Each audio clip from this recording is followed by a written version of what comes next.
Vamos abrir em Atos, capítulo 1, verso 14. Todos estes perseveravam unânimes em oração e súplicas, com as mulheres e Maria, mãe de Jesus, e com os seus irmãos. Amado Senhor, eu clamo a Ti, Senhor, por graça, que use a minha vida para falar aos meus amados irmãos sobre esse assunto tão importante, Senhor, a oração. Dá-me graça, Senhor, para transmitir bem a Sua mensagem, Senhor, e graça aos meus irmãos para entenderem bem, Senhor, para que todos sejamos edificados para a glória do Teu nome. Bom, irmãos, no último domingo nós ainda falávamos desse assunto, né? E os irmãos acharam importante prosseguir para que nós nos aprofundássemos mais.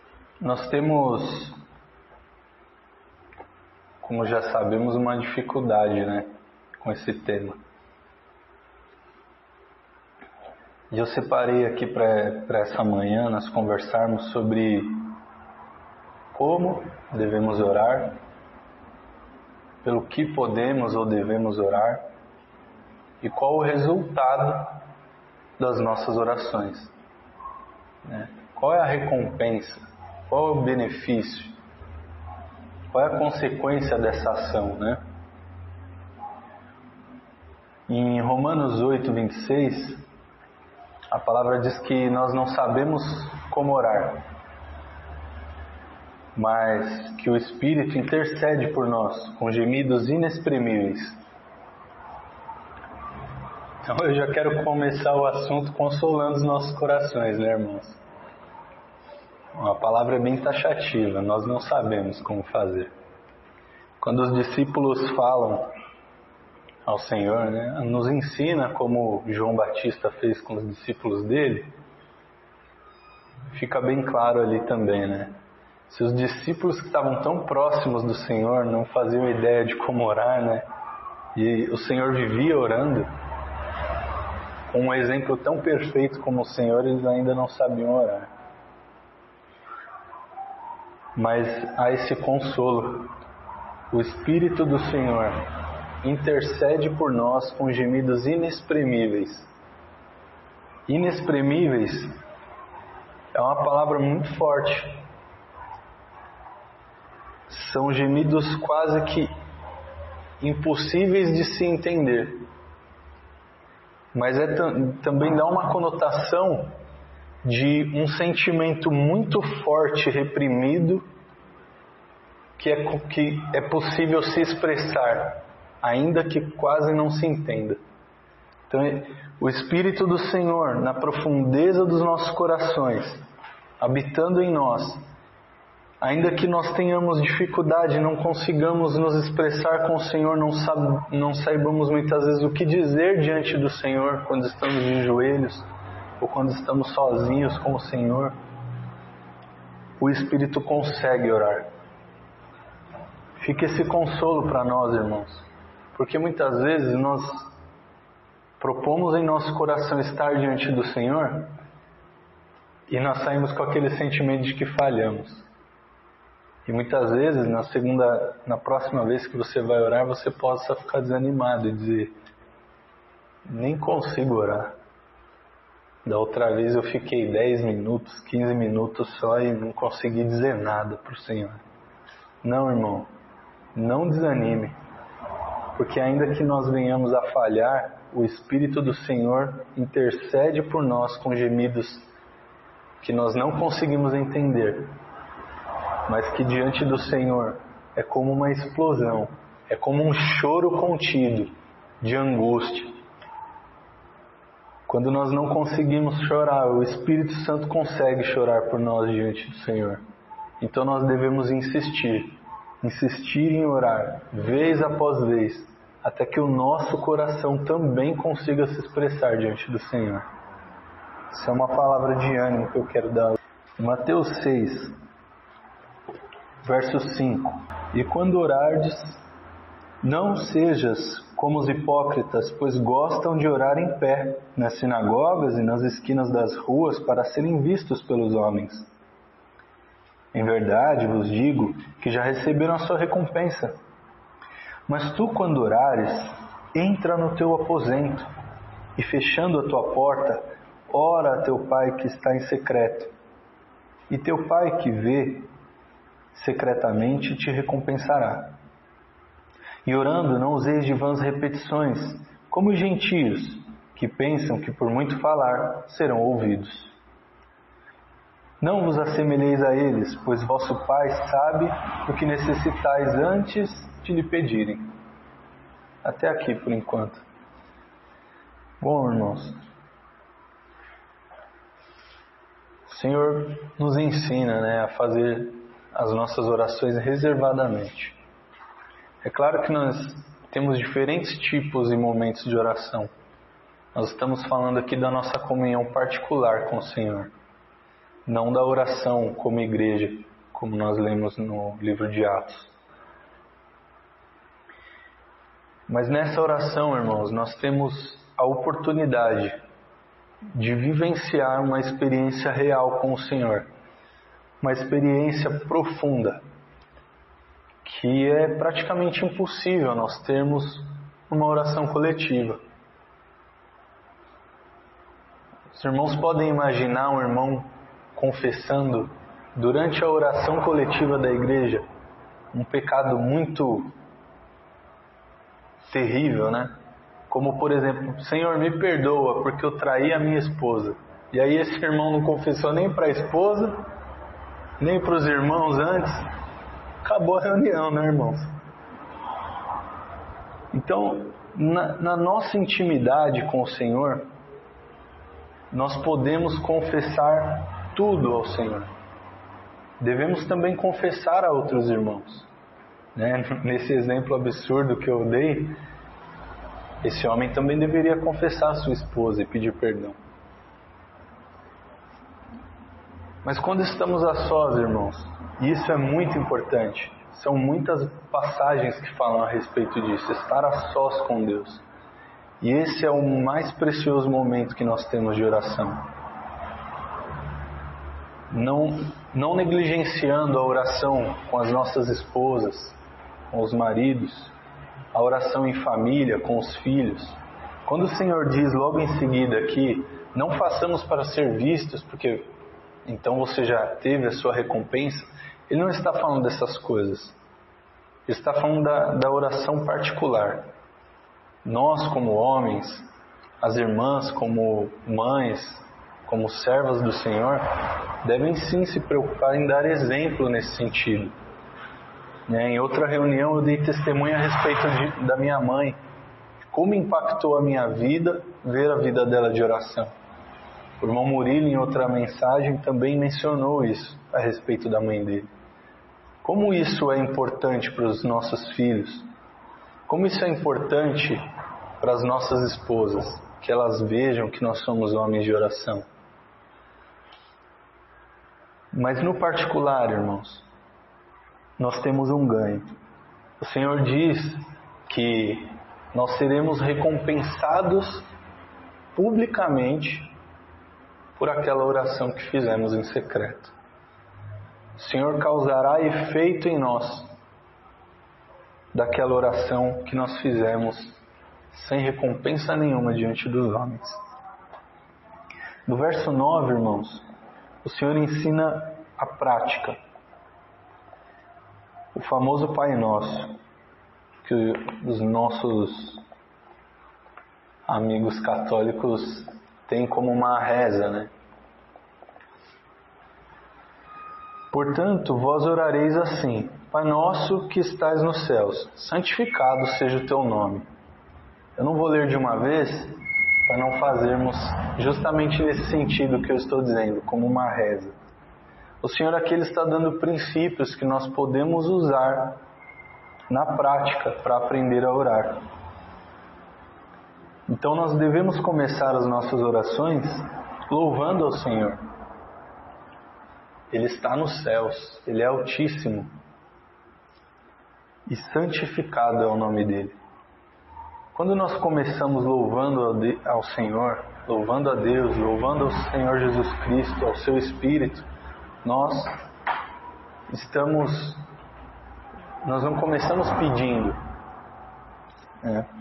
É interessante observar também, irmãos, a importância da oração, porque ela serve como um termômetro. Quando nós só pedimos, e isso eu não digo para que os irmãos olhem para o lado e falem: ah, irmão, você só pede, hein? Não, observe a si mesmo, irmão. Vamos fazer esse exercício. Se nós só pedimos, algo está de errado no nosso coração. Não há louvor em nosso coração.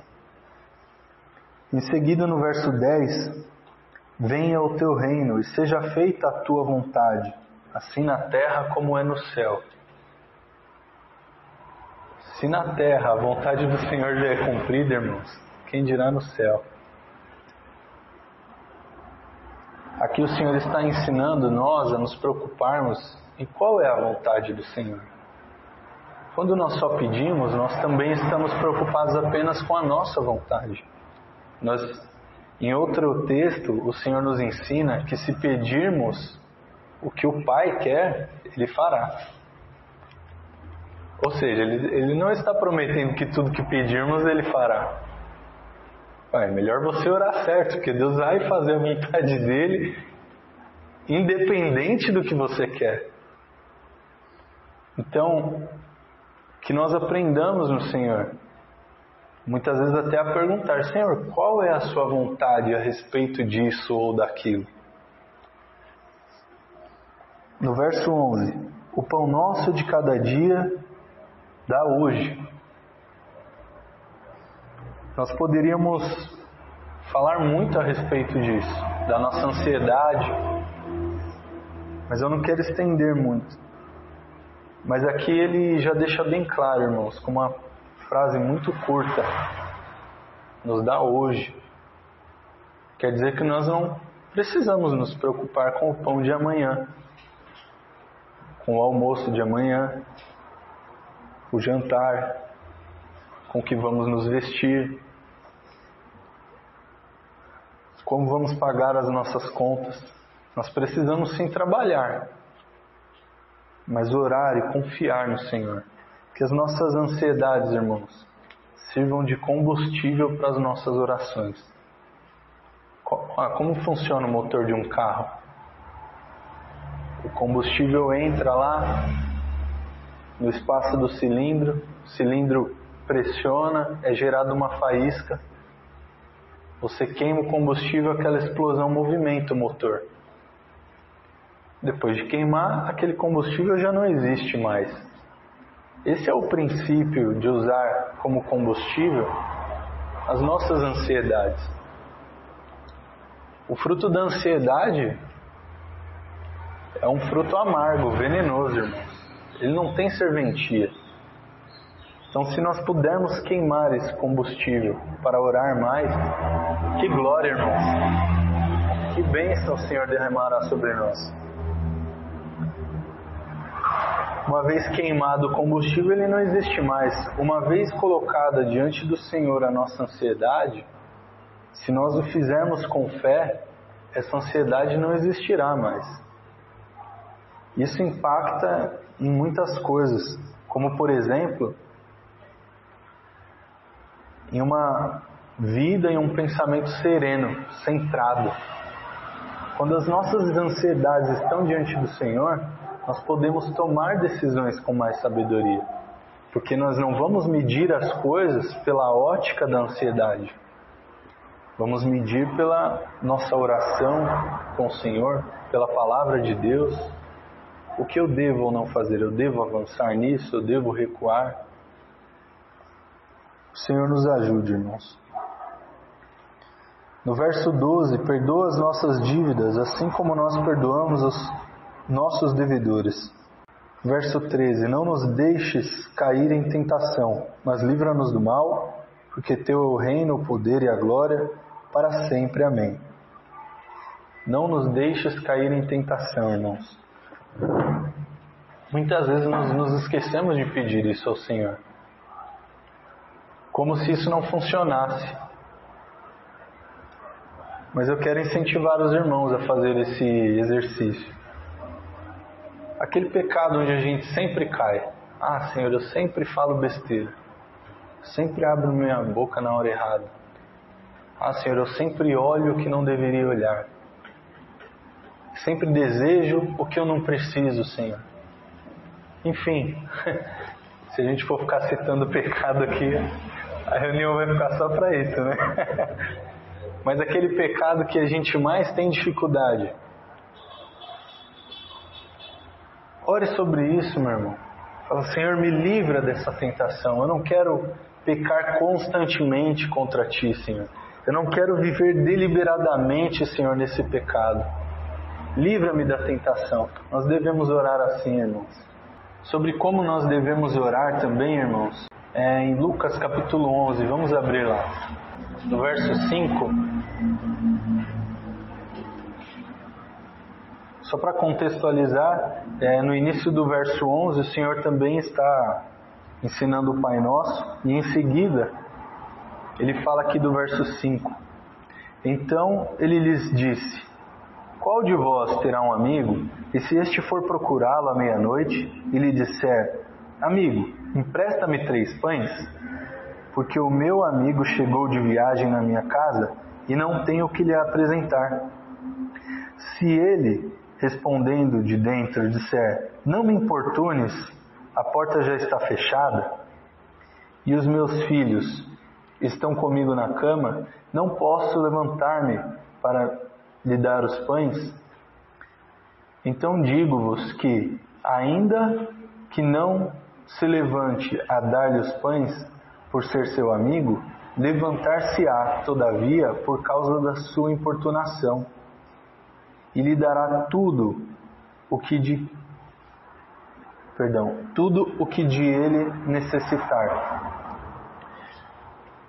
Por isso digo: pedi e dar-se-vos-á, buscai e achareis, batei e abrir-se-vos-á. Ora, irmãos, o Senhor está dizendo aqui a respeito da nossa insistência, da nossa perseverança. Eu acho muito interessante essa parábola, porque o amigo, alguém recebe uma visita inesperada. E aí esse irmão não fez o mercado, ele vai bater na porta do outro irmão de madrugada. Eu acho muito autêntico como o Senhor descreve isso, né? Porque é bem a atitude, né, de alguém que tem intimidade com o outro. Ah, cara, vai embora, já tô com os moleques na cama aqui. Eu já tô deitado, eu já tranquei a porta. Tô com preguiça de sair da cama. Aí o Senhor fala: mas se ele é teu amigo e você continuar importunando ele, ele vai abrir a porta.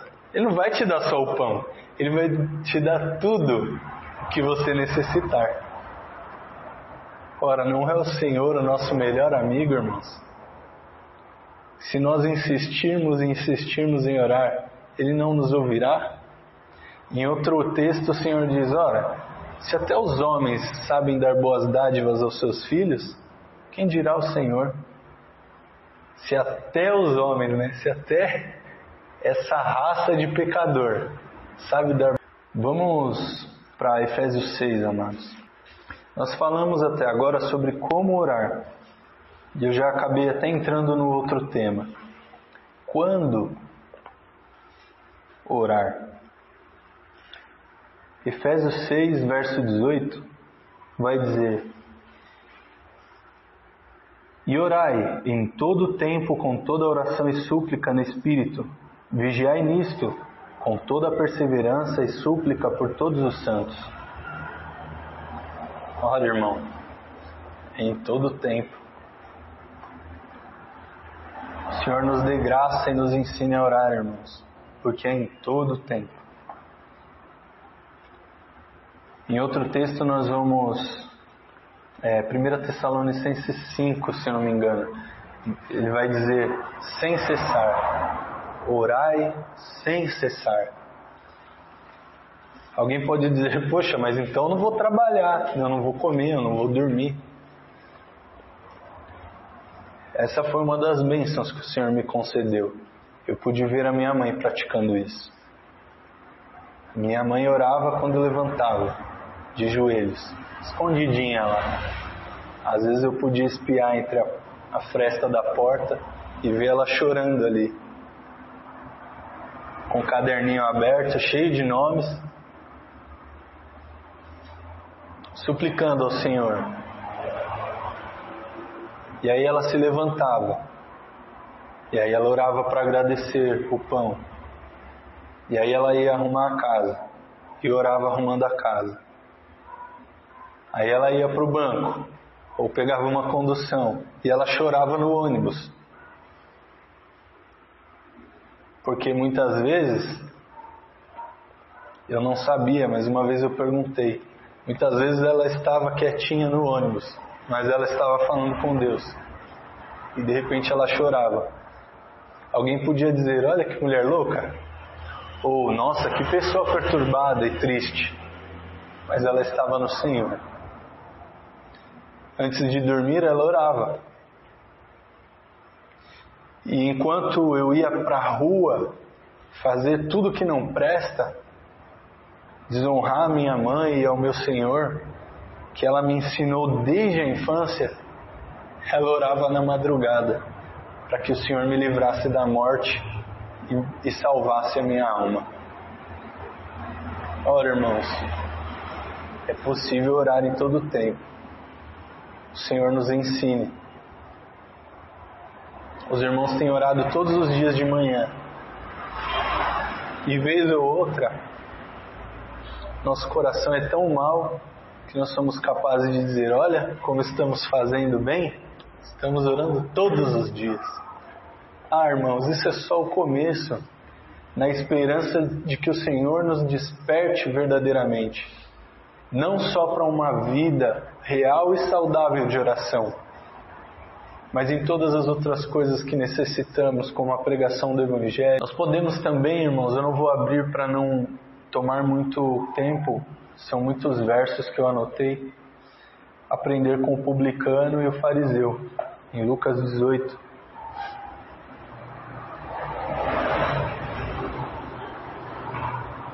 Ali nós temos um homem que se considera justo orando publicamente, como nós já vimos o Senhor ensinar que não se deve fazer,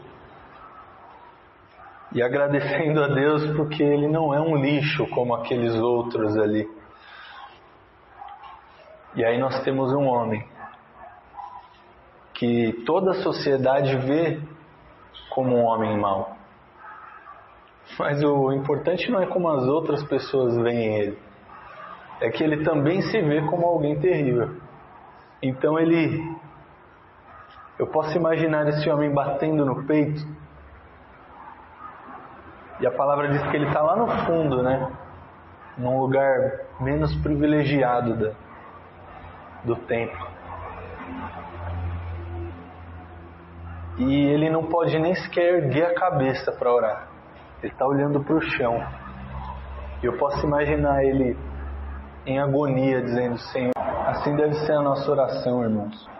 Vamos avançar a respeito do que podemos orar ou devemos orar, irmãos. No início da mensagem eu falava sobre como é difícil para nós algumas vezes. Nós nos ajoelhamos diante do Senhor e não sabemos o que dizer. Sobre o que eu vou conversar com o Senhor. Que terrível, irmãos. Esse termômetro, ele quer dizer que nós estamos com o coração muito empregado nas coisas do mundo. Porque há tantas coisas para se falar com o Senhor. E eu já passei por isso muitas e muitas vezes, meus irmãos. Então, nós devemos nesse momento começar a orar. Senhor, ordena o meu coração, as minhas afeições. Nós devemos pedir ajuda, irmãos. Há tanto que nós podemos orar. Nós podemos orar para que o Senhor envie novos irmãos para trabalhar pelo Evangelho de Deus. Em Mateus 9,38 o Senhor fala isso. Orem para que o Senhor envie mais trabalhadores. Em Mateus 5,44, o Senhor nos diz para orar por nossos inimigos. Quase sempre a gente esquece, né, irmãos? A gente lembra dos irmãos da igreja, da família. Orar por aquele chefe que você odeia. E pelo seu próprio coração, né? Porque como é que nós, que temos o Espírito do Senhor, só podemos amar e orar por aqueles a quem nós já amamos? Ou já temos alguma afinidade? Não é essa. Marcos 11:25. Esse eu vou abrir. E quando estiverdes orando, se tendes alguma coisa contra alguém, perdoai, para que vosso Pai, que está nos céus, vos perdoe as vossas ofensas. Então esses dois versículos eles se conversam, né? Ore pelos seus inimigos. E quando você estiver orando, se lembrar de alguém que te fez mal, ou de alguém que porventura você não está bem, seja um irmão, seja alguém, um ímpio, perdoe, porque o seu Pai te perdoará. Há tantos motivos de oração, né, irmãos? A salvação das pessoas, vigiar sobre o nosso próprio coração, os problemas de nossa família, dentro de nossa casa. Nós podemos orar ao Senhor pela maneira como tratamos nossas esposas, por exemplo. Ah, irmãos, como é difícil para o homem ser inteligente com a sua esposa. E na palavra está escrito que nós devemos viver com elas com entendimento. Mas nós somos ignorantes feitos uns animais, né? Às vezes nós falamos coisas que sabemos que a esposa odeia. E aí no segundo instante, você fala, caramba, falei besteira. A mulher nem precisou falar nada. Você vê no rostinho dela, nossa, passei do limite. Ô irmãos, há tanto que orar para tomar decisões, irmãos. Eu acho muito interessante, em Lucas 6,12, diz que Jesus orou a noite inteira. E na manhã seguinte ele escolhe os 12 apóstolos. Ele é Jesus, o Cristo. E ele ora a madrugada inteira. E aí, toma. Isso é uma coisa da minha cabeça, né? A gente não sabe se é exatamente isso. Mas talvez para nos ensinar, né? Se eu precisei orar, ou se eu decidi orar para tomar essa decisão, quem dirá vocês, né? Nós muitas vezes tomamos decisões, irmãos, pensando em dinheiro, pensando em lucro. Às vezes até com boas intenções, pensando, poxa, em como eu vou poder ajudar na obra de Deus. Mas nós devemos orar, irmãos. Devemos aprender a depender do Senhor. Não só nas questões financeiras, nas necessidades cotidianas da nossa casa, da nossa carne, da nossa família. Mas aprender a depender do Senhor em todas as coisas.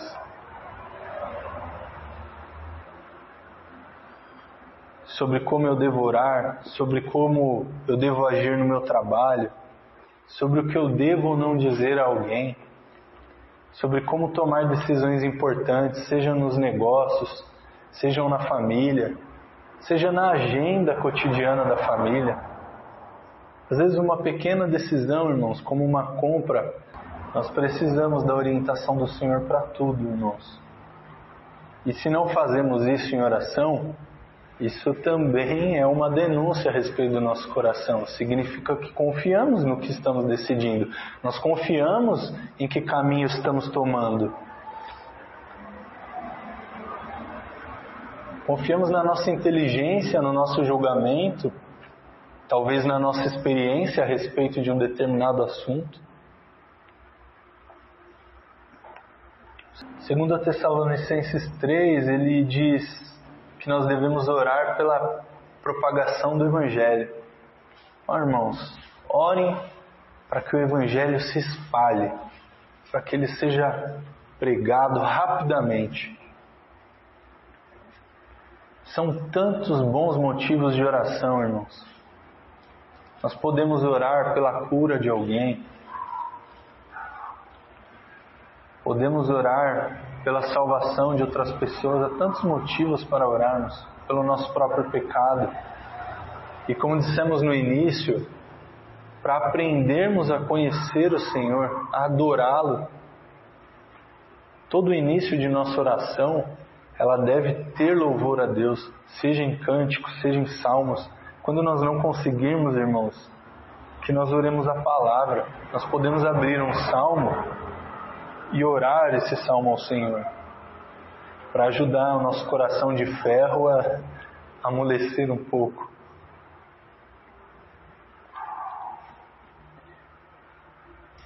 Já caminhando para o final da mensagem, irmãos, eu quero falar a respeito do resultado da oração. Capítulo 6, verso 9. O Senhor ouviu a minha súplica por misericórdia. Voltamos ao consolo, irmão. Para a gente não ficar só apanhando. Irmãos, esse versículo para mim é uma riqueza. Ele ouve a nossa oração. Talvez o nosso coração queira nos enganar muitas vezes quando estamos de joelhos. Puxa, mas eu já pedi tanto a respeito disso, voltando a falar da insistência. Eu já pedi tanto que o Senhor mude o meu coração a respeito dessa coisa. Eu acho que Ele não está me ouvindo. A gente pode ficar desesperado. Senhor, eu falo contigo há anos sobre isso e ainda não mudei. Irmãos, Ele ouve a nossa oração. O Senhor nos ensina, irmãos, a sermos perseverantes, porque muitas vezes no silêncio do Senhor Ele também está trabalhando os nossos corações e nos ensinando algo. E o Senhor nos livre de blasfemarmos contra Ele. O Senhor não me ouve. Irmão, não vamos brigar com o Senhor. Nós vamos perder. O Senhor ouviu a minha súplica, ou seja, Ele ouviu a minha oração, por misericórdia. A sua misericórdia, irmãos, é um consolo para nós. Ele ouve a nossa oração e Ele nunca nos desampara.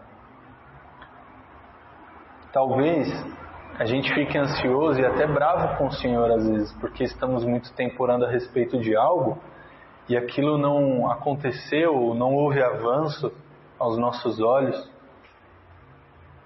Mas a verdade é que talvez eu acredite que preciso daquilo e o Senhor sabe que não.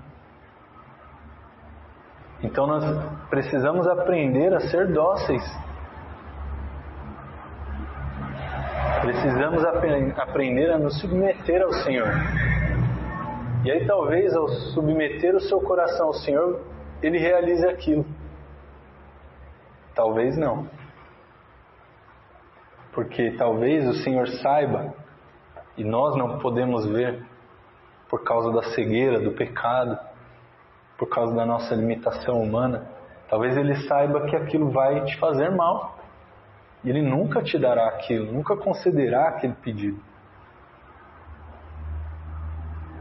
Se alguém vir a seu irmão cometer pecado que não é para a morte, pedirá, e Deus lhe dará a vida.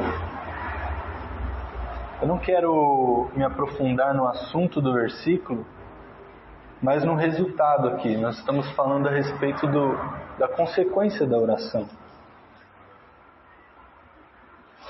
E Deus lhe dará a vida.